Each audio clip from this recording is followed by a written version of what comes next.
வணக்கம் விவசாய நண்பர்களே. இந்த பதிவுல நாம ஒரு முக்கியமான மானிய திட்டத்தை பத்தி தான் பார்க்க போறோம். அது என்னன்னு பார்த்தீங்கன்னாக்கா, நமது தமிழக அரசு மின் மோட்டார் வாங்குவதற்கான ஒரு மானிய அறிவிப்பை வெளியிட்டிருக்காங்க.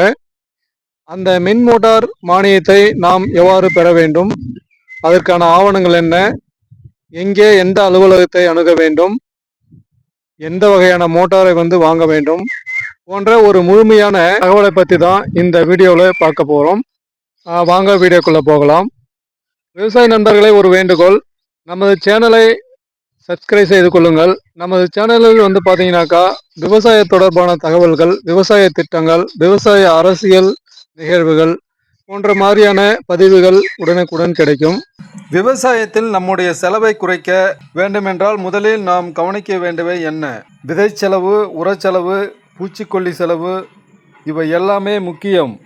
ஆனால் அதே நேரத்தில் தண்ணீரை நிலத்திற்கு கொண்டு சேர்க்கும் மின் மோட்டாரும் மிக முக்கியமான ஒன்றுதான். பழைய மின் மோட்டார் குறைந்த திறன், அதிக மின்சார செலவு, சரியான அளவு தண்ணீர் கிடைக்காத நிலை, இது எல்லாம் விவசாயிகளுக்கு மிகப்பெரிய பிரச்சனையாக இருக்கிறது. ஆனால் இப்போது ஒரு முக்கியமான தகவல் அரசிடமிருந்து வெளியாகியுள்ளது. திறன் குறைந்த பழைய மின் மோட்டார்களை மாற்றி புதிய மின் மோட்டார்கள் வாங்குவதற்கு மானியம் வழங்கப்பட்டுள்ளதாக அரசிடமிருந்து அறிவிப்பு வெளியாகியுள்ளது. அதுவும் மானிய விலையில் அறிவிக்கப்பட்டுள்ளது. யாருக்கு இந்த மானியம் கிடைக்கும், என்னென்ன ஆவணங்கள் தேவை, எங்கே விண்ணப்பிக்க வேண்டும், நுண்ணீர் பாசனம் அமைத்துள்ள விவசாயிகளுக்கு இந்த திட்டங்களுக்கும் என்ன தொடர்பு, இந்த மானியம் பெற நீங்கள் என்ன செய்ய வேண்டும் என இந்த வீடியோவில் ஒவ்வொன்றாக தெளிவாக பார்க்கலாம். ஆனால் விவசாய நண்பர்களே, வீடியோவை கடைசி வரை பாருங்கள். இந்த மானியம் யாருக்காக என்பதை பார்ப்போம். முதலில் இந்த அறிவிப்பில் சொல்லப்பட்டிருக்கும் முக்கியமான விஷயத்தை புரிந்து கொள்வோம். வேளாண்மை மற்றும் தோட்டக்கலைத்துறையின் மூலம் நுண்ணீர் பாசனம் நிறுவிய விவசாயிகள் தங்களிடம் இருக்கும் திறன் குறைந்த மின் மோட்டார்களை மாற்றி புதிய மோட்டார் வாங்குவதற்கு மானியம் வழங்கப்படுவதாக அறிவிக்கப்பட்டுள்ளது அரசு. அதாவது ஏற்கனவே விவசாய நிலத்தில் பாசன வசதி இருக்கிறது. ஆனால் பயன்படுத்தி கொண்டிருக்கும் மின் மோட்டாரானது பழையதாக இருக்கிறது. அதன் திறன் போதுமானதாக இல்லை. தண்ணீரை சரியாக எடுத்து கொடுக்க முடியவில்லை அந்த மோட்டாரினால், அல்லது விவசாயத்திற்கு தேவையான அளவுக்கு திறன் இல்லாமல் இருக்கிறது மோட்டாரில். இப்படிப்பட்ட நிலையில் புதிய மின் மோட்டார் வாங்குவதற்கு தான் இந்த மானியம் உதவியாக இருக்கும் என்கிறது அரசு. இங்கே ஒரு விஷயத்தை விவசாயிகள் முக்கியமாக புரிந்து கொள்ள வேண்டும். மானியம் கிடைக்கும் என்று தெரிந்தவுடன் உடனே மோட்டார் வாங்கிவிடக்கூடாது. முதலில் நீங்கள் இந்த திட்டத்திற்கு தகுதியானவரா என்பதை சம்பந்தப்பட்ட அலுவலகத்தில் உறுதி செய்ய வேண்டும். அதற்கு பிறகு தேவையான ஆவணங்கள் மற்றும் விண்ணப்ப நடைமுறைகளை முடித்துவிட்டு அதிகாரிகள் தெரிவிக்கும் முறையில் அந்த நடவடிக்கையை மேற்கொள்வது மிகவும் முக்கியம். எல்லோரும் எதிர்பார்க்கும் முக்கியமான விஷயத்திற்கு வருவோம். எவ்வளவு மானியம் கிடைக்கும் இந்த அறிவிப்பில்? இந்த அறிவிப்பில் 50% அல்லது 15,000 வரை மானியம் பெற முடியும் ஒரு விவசாயியால். உதாரணமாக, ஒரு புதிய மோட்டார் வாங்குவதற்கு 30,000 செலவாகிறது என்று வைத்துக்கொள்வோம். 50% என்றால் 15,000 கிடைக்கும். ஆனால் அறிவிப்பில் குறிப்பிட்டுள்ள அதிகபட்ச வரம்புக்குள் 15,000 வரை மானியம் கிடைக்கக்கூடிய நிலை இருக்கிறது. ஆனால் இங்கே இன்னொரு முக்கியமான விஷயம், மோட்டார்களின் விலை எவ்வளவு என்ற அடிப்படையில் மட்டும் மானியம் வழங்கப்படும் என்று நினைக்கக்கூடாது. உங்கள் தகுதி, திட்ட விதிமுறைகள், அதிகாரிகளின் சரிபார்ப்பு ஆகியவற்றின் அடிப்படையில் தான் இந்த முடிவு இறுதி செய்யப்படும். எனவே எனக்கு கண்டிப்பாக 15,000 கிடைக்கும் என்று முன்கூட்டியே முடிவு செய்யாமல் இந்த திட்டத்தில் எனக்கு எவ்வளவு தகுதி இருக்கிறது என்பதை முதலில் தெரிந்து கொள்வோம். இப்பொழுது இந்த தகவல் எந்தெந்த விவசாயிகளுக்கு மிகவும் முக்கியம் என்பதை பார்ப்போம்.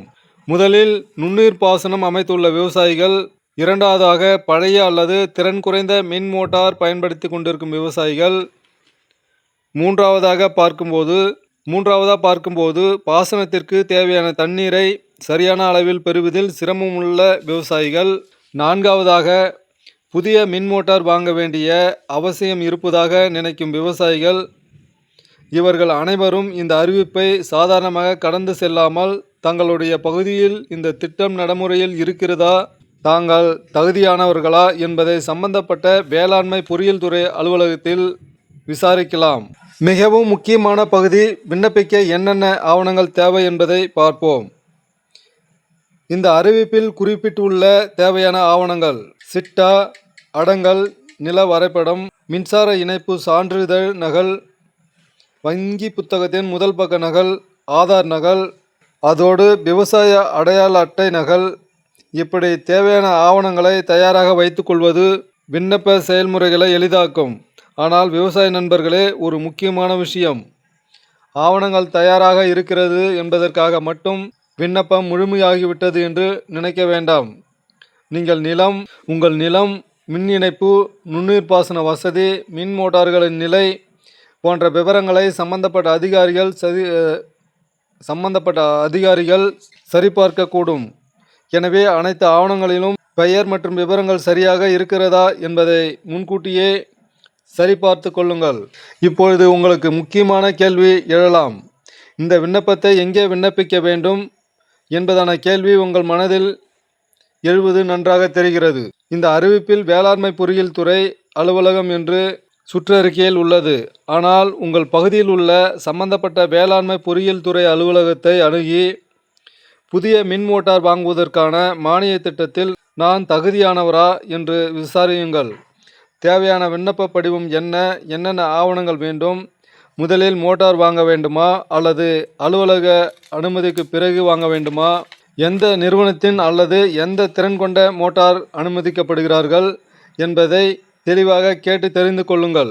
அதிகாரப்பூர்வ நடைமுறையை தெரிந்து கொள்ளாமல் எந்த ஒரு இடைத்தரகரிடமும் பணம் கொடுத்து விண்ணப்பிக்க வேண்டாம். விவசாய நண்பர்களே, ஒரு நல்ல மின் மோட்டார் என்பது வெறும் ஒரு இயந்திரம் கிடையாது. அது விவசாயிகளின் பாசனத்தின் இதயம். தண்ணீர் சரியாக கிடைக்கவில்லை என்றால், விதை நன்றாக இருந்தாலும் பயிர் பாதிக்கப்படும், உரம் சரியாக போட்டாலும் பயன் குறைவு, பூச்சி மேலாண்மை செய்தாலும் முழுமையான பலன் கிடைக்காமல் போகலாம். ஆனால் தண்ணீர் சரியான நேரத்தில் சரியான அளவில் கிடைத்தால் பயிரின் வளர்ச்சி சீராக இருக்கும். அதனால் விவசாயத்தில் நீர் மேலாண்மை என்பது மிகவும் முக்கியம். அதிலும் நுண்ணீர் பாசனம் போன்ற முறைகளை பயன்படுத்தும் விவசாயிகள் தங்களுடைய பாசன அமைப்பிற்கு ஏற்ற திறன் கொண்ட மோட்டார்களை பயன்படுத்துவது மிகவும் முக்கியம்.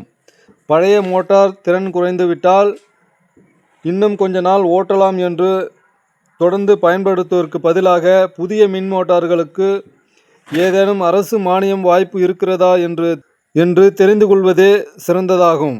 இந்த வீடியோவை பார்க்கும் விவசாயிகளுக்கு ஒரு விஷயம் சொல்ல வேண்டும். அரசாங்க சார்பில் மானிய திட்டம், பயிற்சி, வேளாண் கருவிகள் போன்ற அறிவிப்புகள் வரும்பொழுது அதை வெறும் வாட்ஸ்அப் செய்தியாக பார்த்துவிட்டு கடந்துவிடக்கூடாது. உங்களுக்கு அவை பயன்படுமா என்று விசாரியுங்கள். ஏனென்றால் ஒரு திட்டம் உங்கள் விவசாயத்திற்கு நேரடியாக பயன்படலாம். அந்த அறிவிப்பில் குறிப்பிட்டுள்ளபடி தகுதியான விவசாயிகளுக்கு புதிய மின் மோட்டார் வழங்குவதற்கான மானியம் ஒரு நல்ல வாய்ப்பாக இருக்கலாம்.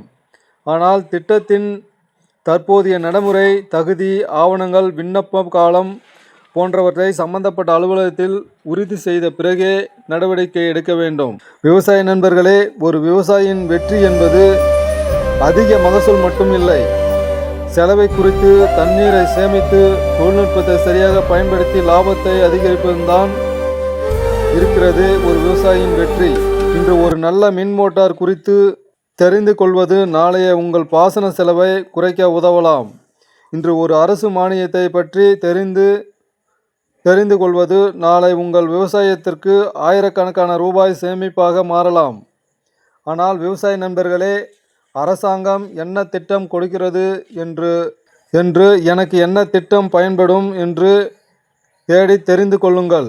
மேலும் தகவலுக்கு அருகில் உள்ள வேளாண்மை பொறியியல் துறையை அணுகுங்கள். விவசாய நண்பர்களே, இந்த பதிவு கண்டிப்பாக உங்களுக்கு ஏதாவது ஒரு வகையில் உதவியாக இருக்கலாம் மற்றும் உங்கள் நண்பர்களுக்கும் உதவியாக இருக்கலாம். எனவே இந்த வீடியோவை ஷேர் செய்யுங்கள் உங்கள் நண்பர்களுக்கு மற்றும் சப்ஸ்கிரைப் செய்து கொள்ளுங்கள். நன்றி, வணக்கம்.